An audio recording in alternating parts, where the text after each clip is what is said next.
జేబులో కొద్దిగా సహాయానికి డబ్బులు ఇచ్చినట్లుగా ఉంటుంది ఇది. దీనిలో చర్చ లోపలికి వెళ్తే ఇటు కేంద్రము రాష్ట్రము రెండిటి సమన్వయం ఉండాల్సిన అవసరం ఉంది. రైతును బాగు చేయాలంటే చట్టాలు ఇది రాష్ట్ర పరిధి అయినప్పుడు కూడా ఇప్పుడు కేంద్రం ఈ చట్టాలన్నింటినీ వ్యవసాయానికి సంబంధించినటువంటి వీటిని కూడా కేంద్రం స్వాధీనం చేసుకుంటా ఉంది. దాని ఫలితం ఇవాళ మీరు ఎన్ని రైతు భరోసాలు ఇచ్చినా రైతు బంధులు ఇచ్చినా ఆత్మహత్యలు ఆగకుండా ఉండటానికి కారణం అదే అధ్యక్ష. ఆ క్రమంలోనే సరే ఉన్నదానిలోనే ఇది బెటర్గా నేను భావిస్తూ, ఎందుకంటే ఆ సిస్టమ్ అంతా మారాలంటే చాలా టైం పడుతుంది, చాలా అంకిత భావం కావాలి. ఇప్పటికీ కూడా ఢిల్లీ పురవీధుల్లో, పంజాబ్ పురవీధుల్లో, ఉత్తరాది రాష్ట్రాల్లో రైతాంగం వేలాది మంది రోడ్ల మీద ఉండి చలిలో మరణిస్తూ వాళ్ళ హక్కుల కోసం పోరాటం చేస్తున్నారంటే అది అక్కడ వారి కోసమే కాదు అధ్యక్ష, ఈ దేశంలో ఉన్న రైతాంగం మొత్తం కోసం చేస్తున్నటువంటి పోరాటం. ఆ పోరాటం కొద్దిగా విజయవంతం అయిందనుకున్నాం. ఈ దేశ ప్రధాని కూడా క్షమార్పణ చెప్పారు. మరలా అదే పద్ధతుల్లో ఈ దేశం నడుస్తూ ఉంది. ఈ క్రమంలో ఉన్నదానిలో చట్టాలు మారాలి లేకపోతే ప్రభుత్వాలు మారాలనే దానికోసం వేచి చూడకుండా భరోసా బంధు పేరుతో ఒక స్కీమ్ పెట్టారు, సంతోషం. అయితే ఆ స్కీమ్లో రెండు రకాలుగా జరిగినాయి అధ్యక్ష. ఒకటి దానికి అందులో కాంట్రాక్టర్లు ఉన్నారు, రియల్ ఎస్టేట్ దారులు ఉన్నారు, వెంచర్లు వేసిన వాళ్ళు ఉన్నారు, అలాగే మన ఇతర ఫంక్షన్ హాల్స్ పేరుతో ఉన్నాయి, కొండలు ఉన్నాయి, గుట్టలు ఉన్నాయి, అనేక రకాలుగా వాళ్ళే ఇంతకుముందు గౌరవ సభ్యులు చెప్పారు. అది ఇవ్వటం వలన వ్యవసాయాన్ని స్థిరీకరణకు మేము ఉపయోగపడిందని. కానీ వాళ్ళే అది వ్యవసాయానికి పనికొచ్చే కాదు, 45 లక్షల ఎకరాలు వ్యవసాయం చేయనటువంటి భూములు ఉన్నాయి అధ్యక్ష, 1,60,00,000 ఎకరాల్లో. సరే లెక్కలు కొద్దిగా అటు ఇటు ఉండొచ్చు, నాకున్న అవగాహన మేరకు చెప్తా ఉన్నా. దాదాపు 45 లక్షల ఎకరాలకి వ్యవసాయంతో సంబంధం లేని వాళ్ళు డబ్బులు తీసుకోవటం అంటే అది సామాన్యుడు కష్టపడి సంపాదించినటువంటి ప్రతి రూపాయి, చెమట చిందించి సంపాదించిన ప్రతి రూపాయి కొద్దిమంది చేతుల్లోకి వెళ్ళటం అనేది అది దుర్మార్గం, బాధాకరం. దాన్ని ఇప్పుడు సమర్థించుకోవటం అది కరెక్ట్ కాదు అని చెప్పి నేను మీ దృష్టికి తీసుకొస్తున్నాను అధ్యక్ష. ఇక రెండోది ఈ పేరుతో అటు ధరణి పేరుతో దాన్ని కూడా ప్రస్తావన చేసుకోవాలి. ధరణి అడ్డం పెట్టుకుని వేల ఎకరాలు కూడా జమీందారులు, జాగీర్దారులు వీళ్ళందరూ వాళ్ళ పేర్లకు వచ్చేసినాయి మళ్ళీ పాత పద్ధతుల్లో. ఈ బెనిఫిట్ అనేది అసలు సాగుదారులకు, వాస్తవ సాగుదారులకు అందలేదు అధ్యక్ష. ఈ డబ్బులు కూడా అటువే పోయాయి. ఇప్పుడు దీన్ని సరిచేసి ఈ ప్రభుత్వం ఆ పాత మంచి స్కీమ్ను కొనసాగిస్తూ దానిలో ఉన్నటువంటి లోపాలను సరిదిద్ది దానికి ఒక బాధ్యతగా ఒక నిర్ణయం చేయవలసిన అవసరాన్ని గుర్తించి చేస్తున్నారు, సంతోషం. ఈ సందర్భంగా ఏం చేయాలి, ఎంత చేయాలి, ఎవరికి ఇవ్వాలి అనేటువంటి ఆ ప్రశ్నలో భాగంగా అందరి సభ్యుల అభిప్రాయాలు తీసుకుని తద్వారా ఒక నిర్ణయం చేస్తామని ప్రభుత్వం చెప్తుంది. ముఖ్యమంత్రి గారు చెప్పారు, మంత్రి గారు చెప్పారు. నేను నా అభిప్రాయం, మా పార్టీ తరఫున మా అభిప్రాయం కూడా చెప్పేది ఏంటంటే దీనికి సంబంధించి వాస్తవంగా వ్యవసాయం చేయనటువంటి భూములన్నింటినీ ఆపేయాలి, అది లెక్క తీయాలి. వ్యవసాయ భూములు ఎన్ని ఉన్నాయి, వ్యవసాయం చేయని భూములు ఎన్ని ఉన్నాయి. ఈ మధ్య సిస్టమ్ కూడా విఆర్ఓలు విఆర్ఏలను పెడతామంటున్నారు, తీసి అది పక్కన పెట్టాలి. ఇక మిగిలింది 15 ఎకరాల వరకు ఇస్తే ప్రభుత్వానికి ఇది పెద్ద భారం పడదని మేము భావిస్తున్నాం అధ్యక్ష. ఎందుకనంటే మొత్తం 1,60,00,000 ఎకరాల్లో 15 ఎకరాల పై ఉండి కేవలం 7 లక్షల ఎకరాలు మాత్రమే ఉంది. మంత్రి గారికి చెప్తున్నాను, మా తుమ్మల గారికి. సరే దానికి కూడా నిజంగా రైతులు చాలామంది పేరుకు 15 ఎకరాలు దాటి ఉన్న వాళ్ళు కూడా ఈ రైతులు ఈ కష్టాలు ఈ నష్టాలు ఈ ధరలు లేకపోతే సబ్సిడీలు లేకపోవటం వీటి వలన ఇబ్బందులు పడుతున్న వాళ్ళు ఉంటే అది కన్సిడర్ చేస్తే సంతోషమే. ఒకవేళ మీరు భారం అని ఫీల్ అయితే మాత్రం మినిమం 15 ఎకరాలు తగ్గకుండా చేస్తే రైతులు కొంతమేరకైనా రిలీఫ్ ఫీల్ అవుతారని చెప్పి నేను మీ దృష్టికి తీసుకొస్తున్నాను అధ్యక్ష. అలాగే ఇది మాత్రం పక్కాగా ఈ కొండలు గుట్టలు ఇవన్నీ కూడా దాన్ని క్లియర్ చేయాల్సినటువంటి అవసరం ఉందని చెప్పి చెప్తున్నాను. కారణం మీ అందరికీ తెలుసు, ఇవాళ రైతు లేనిదే దేశం లేదు. ఇది మనం ఉన్నదే రైతు దేశం. మనం ఉన్న ఈ రైతు దేశంలో మనం ఇదే అంటే కొన్ని కవితాత్మకంగా సినిమాల్లో రాసి ఉండొచ్చు, కవులు రాయవచ్చు, అది కానీ వాస్తవం. అది ఒక ఆర్థిక శాస్త్రవేత్త చెప్తారు, భారతదేశంలోని రైతులు అప్పుల్లో పుడతారు, అప్పుల్లో జీవిస్తారు, అప్పుల్లో మరణిస్తారు, చివరికి తన వారసులకు అప్పుల్నే మిగిల్చి వారు వెళ్ళిపోతారు.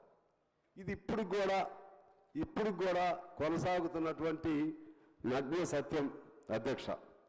అదే పద్ధతుల్లో ఇప్పటికీ కూడా భార్యాభర్తలు ఎద్దుల్లా ఒకరి ఆ కాడి చెరువు వైపు ఉండి దున్నుతున్నటువంటి పరిస్థితిని చూస్తున్నాం.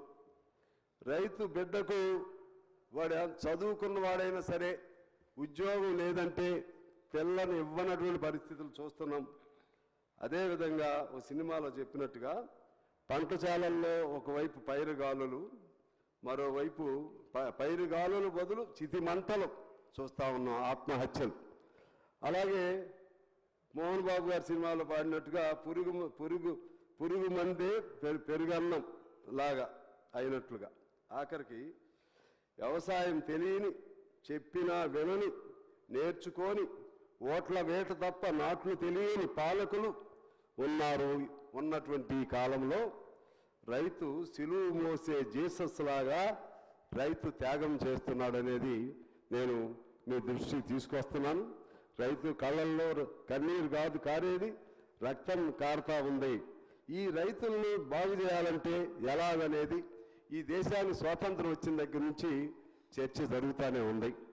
కానీ ఆచరణలోకి వచ్చేసరికి ఎక్కడ పరిస్థితులు అక్కడే ఉన్నాయి అధ్యక్ష.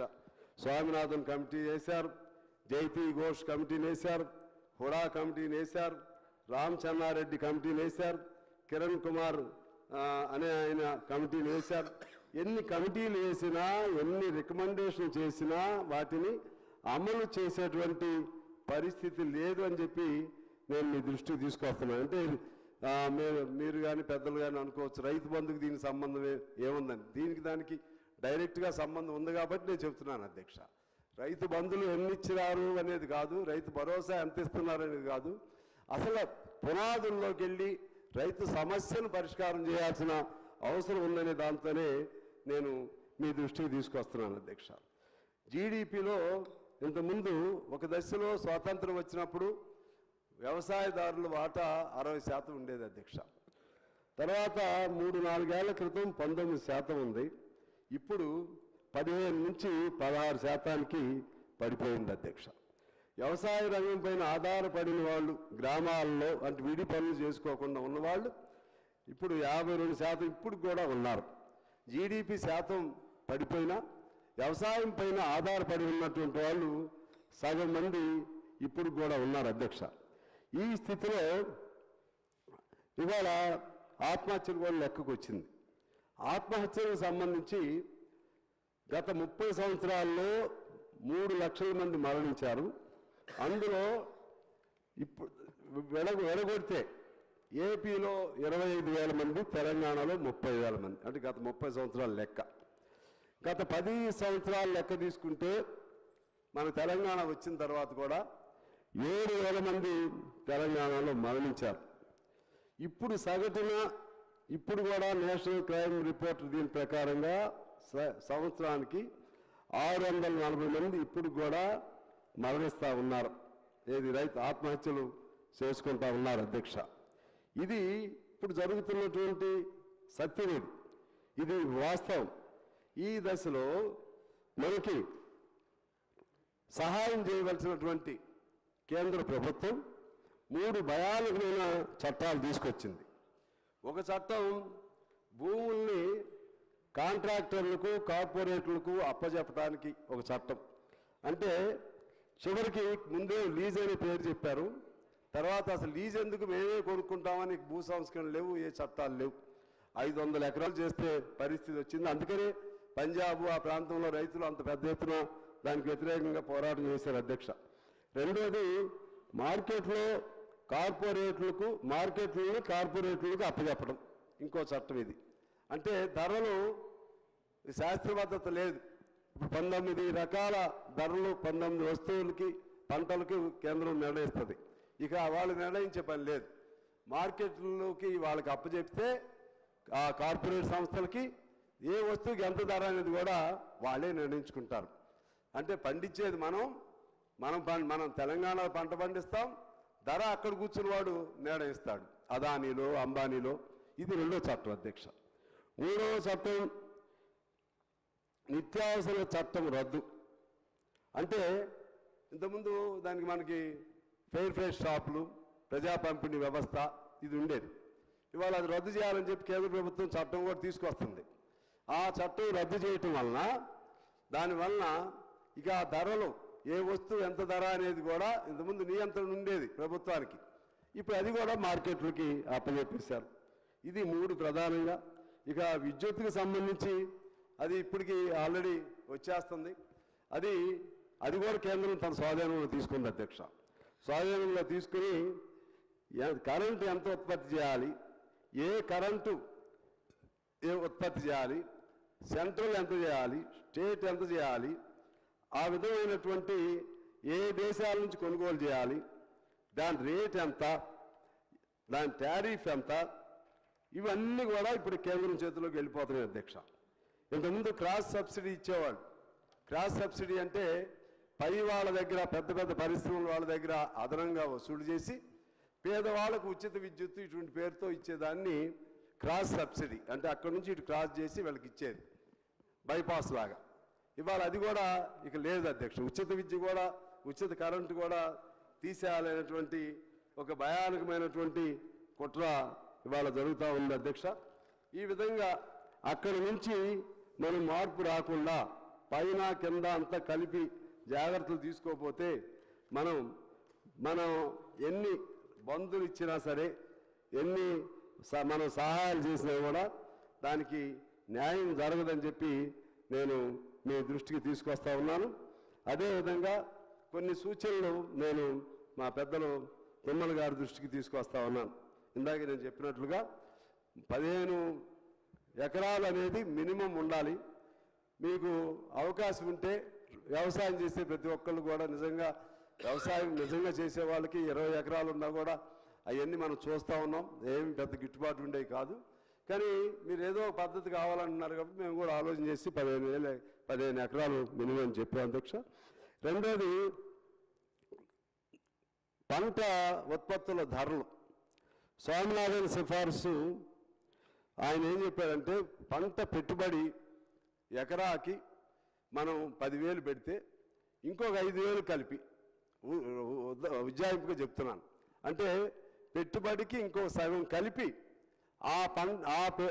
ఆ డబ్బులతో ఆ పంటకి కింతని నిర్ణయించాలి. ఆ విధంగా చేస్తే కొంత భారం తగ్గుతుంది. అది స్వామినాథన్ సిఫార్సు ఉంది.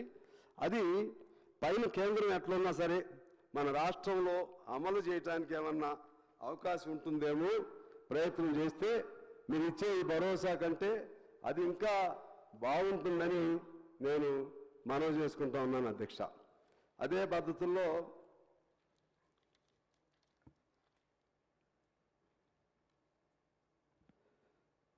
కౌలు రైతులకు కూడా భరోసా ఇవ్వాలి అని మేము స్పెసిఫిక్గా కోరుతా ఉన్నాం. కేసీఆర్ గారు ఉన్నప్పుడు ఒకసారి బోనకల్లు వచ్చారు. అప్పుడు మేము స్నేహితులమే, నేను సిపిఎం పార్టీ సెక్రటరీ వీరభద్రం గారు వెళ్ళాం. మేము ఆయన కారులోనే ఎక్కాం కేసీఆర్ గారి కారులోనే. సరే వారికి ఒక కాన్సెప్ట్ ఉంది. కౌలు రైతులంటే ఏదైనా విపత్తులు వచ్చినప్పుడు, అప్పుడు విపత్తు వచ్చింది. విపత్తులు వచ్చినప్పుడు వాళ్ళేమో కౌలు రైతులు మాకు పంటలు పండలేదని చెప్పి వాళ్ళు అసలు రైతులకు ఇవ్వట్లేదు, కాబట్టి మనం అసలు రైతులకే ఇవ్వాలని చెప్పి చెప్పడం జరిగింది.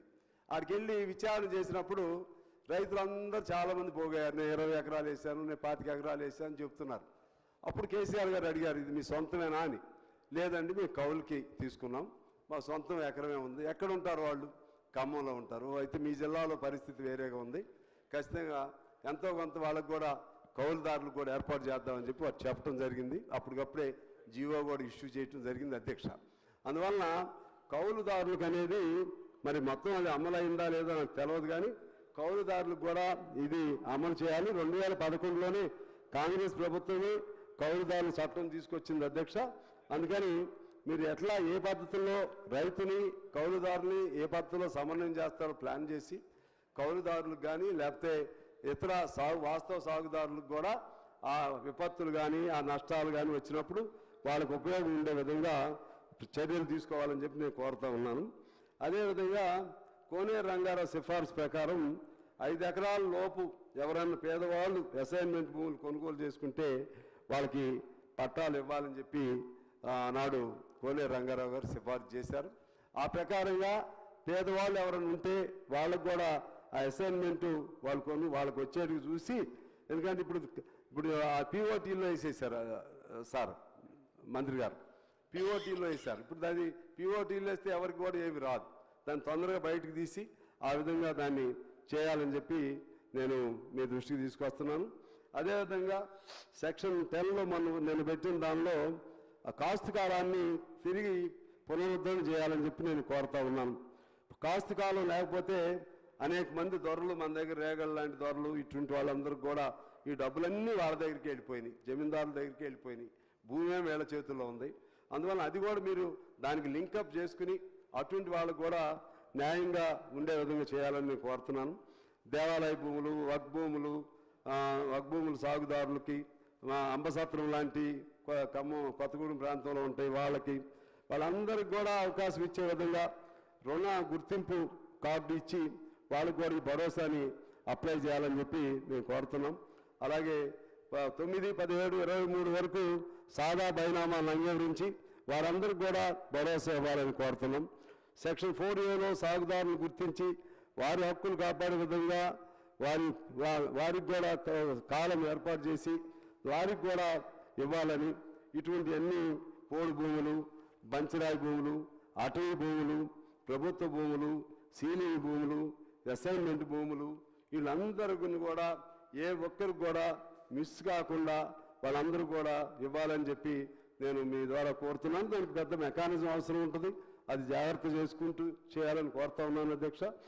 అదేవిధంగా అటవీ ప్రాంతం, రెవెన్యూ ప్రాంతం క్లాసులు బాగా ఉన్నాయి. అది అడవి వాళ్ళేమో అది మాది అంటున్నారు, రెవెన్యూ వాళ్ళేమో మాది అంటున్నారు, కానీ అడవి వాళ్ళ వాయిస్ ఏమో ఎక్కువ ప్రివైల్ అవుతుంది. అందుకని ఆ భూమి ఒకవేళ రైతులు సాగు చేసుకుంటున్నా సరే వాళ్ళకి ఎటువంటి బెనిఫిట్ లేదు. అధ్యక్ష, మీ ద్వారా మంత్రి గారికి చెప్తున్నాను, దాన్ని కూడా మీరు వెరిఫై చేయాలి. అలాగే చెరువు పడకలు, భూదాన భూములు, ఇటువంటి 1971లో పాస్ పుస్తకాల చట్టం ప్రకారం సెక్షన్ 26 ఉండేది. దానిలో కౌలుదారులకు, సాగుదారులకు, భూమి తాకట్టు పెట్టుకున్న వాళ్లకు వీళ్ళకు కూడా అవకాశం ఉండేది. ఇది ఇప్పుడు తీసేశారు. అది పెట్టి వాళ్ళకు కూడా అవకాశం ఇవ్వాలని చెప్పి నేను కోరుతా ఉన్నాను. తర్వాత జాగీరు భూములు మక్తాల పేరుతో అగ్రహారాలు, ఉమ్లా మరియు మకాసా ఇటువంటి అన్నీ కూడా ఇవాళ పేదవాళ్ళ చేతుల్లో ఉన్నాయి. వాళ్ళకు కూడా ఇచ్చే అవకాశం చూడాలని నేను కోరుతూ, ఇక రైతు బీమాకు సంబంధించి ఈ రైతు బీమా అనేది ఇది మన వార్తల్లో చదివేటువంటి ఒక వార్తలాగా ఉంది అధ్యక్ష. నాకు తెలిసి ఏ రైతుకు కూడా మరి ఎక్కడైనా తెలియగలిగిన వాళ్ళు అప్పుడు ఏదో రాయలసీమలో తీసుకున్నారు అని చెప్తారు. మా తమ్ముల గారు అయితే కొద్దిగా ఆయనకి నాలెడ్జి, ఆయన పుట్టుకంతా వ్యవసాయమే కాబట్టి వారేమన్నా అక్కడ ఏర్పాటు చేస్తారు తెలియదు. కానీ మా కొత్తగూడెం లాంటి చోట అయితే ఇంతవరకు అధ్యక్ష రైతు బీమా పేరుతో ఏ రైతుకు కూడా ఏదైనా పంట దెబ్బతింటే ఒక్క రూపాయి కూడా అందిది నేను వినలేదు. సారీ, పంట బీమాకు సంబంధించి ఇప్పటివరకు నేను వినలేదు అధ్యక్ష. అంటే కారణం ఏంటి? దానికి మళ్ళీ వీళ్ళ దగ్గర లోన్లు ఇచ్చేటప్పుడు వీళ్ళ దగ్గర మళ్ళీ తీసుకుంటూ ఉంటారు, కానీ ఇంతవరకు ఇవ్వలేదు. దాన్ని సరిచేయాల్సినటువంటి అవసరం ఉంది. ఆ విధంగా దాన్ని ఎలా సరిచేస్తారో అంటే రైతు కొద్దిగా ఆదాయం పెరిగే మార్గాలు ఇవన్నీ. దాంతోపాటు రైతు ఆ బీమాను సరిచేస్తూ కరువు బీమా అనేది లేదు అధ్యక్ష. అంటే ఇది పంట పండి దెబ్బతింటేనే బీమా. అసలు పంటే పండలేదనుకోండి, కరువు వచ్చింది, వాళ్ళకి ఏమి సౌకర్యం లేదు. కరువు వచ్చినప్పుడు ఏమి సౌకర్యం లేదు. అందుకని అసలు పంటే వేయినప్పుడు కరువు ఏదో కరువు భత్యం అంటారు, దాని బదులు ఒక బీమా లాగా దానికి కూడా ఒక అవకాశాన్ని కల్పించాల్సిన అవసరం ఉందని చెప్పి నేను మీ ద్వారా మంత్రి గారిని కోరుతా ఉన్నాను అధ్యక్ష. అదేవిధంగా ఆఖరిగా ఈ సబ్సిడీలకు సంబంధించి ఒక మాట చెప్పి నేను సెలవు తీసుకుంటాను. ఇవాళ మనకు సంబంధించి ఇంతకుముందు చాలా సబ్సిడీలు ఉండేవి అధ్యక్ష.